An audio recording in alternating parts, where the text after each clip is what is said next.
Welcome to VST news. నేను మీ నాగ్. బంగాళాఖాతంలో ఏర్పడిన అల్పపీడన ప్రభావంతో విశాఖపట్నం జిల్లాలో పలు చోట్ల మోస్తరు నుంచి భారీ వర్షాలు కురుస్తున్నాయి.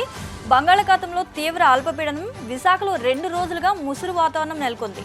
నిన్న రాత్రి నుంచి కూడా జిల్లాలో ఎడతెరపులేని వర్షాలు కురుస్తున్నాయి. దీంతో ఉదయం ప్రయాణాలు చేసే వారితో పాటు పాఠశాలలు, కళాశాలలకు వెళ్లే విద్యార్థులు కూడా ఇబ్బందులు పడ్డారు.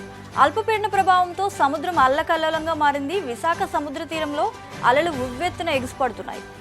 అలల ఉధృతి కారణంగా నోవోటెల్ హోటల్ ఎదుట ఉన్న సముద్ర తీరం కోతకు గురైంది. దీంతో తీరానికి ఆనుకునున్న పలు నిర్మాణాలు కూడా నేలమట్టమయ్యాయి.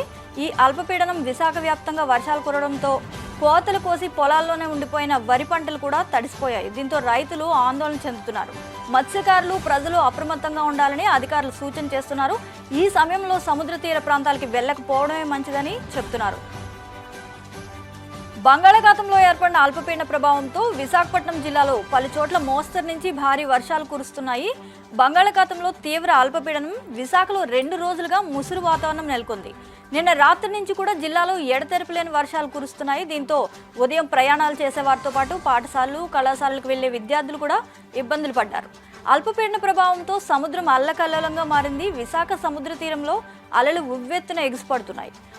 అలల ఉధృతి కారణంగా నోవోటెల్ హోటల్ ఎదుట ఉన్న సముద్ర తీరం కోతకు గురైంది. దీంతో తీరానికి ఆనుకునున్న పలు నిర్మాణాలు కూడా నేలమట్టమయ్యాయి.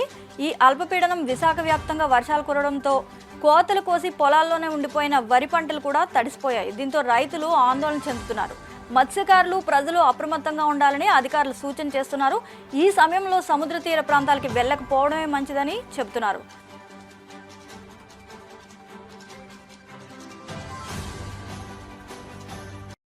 Stay tuned to VST News.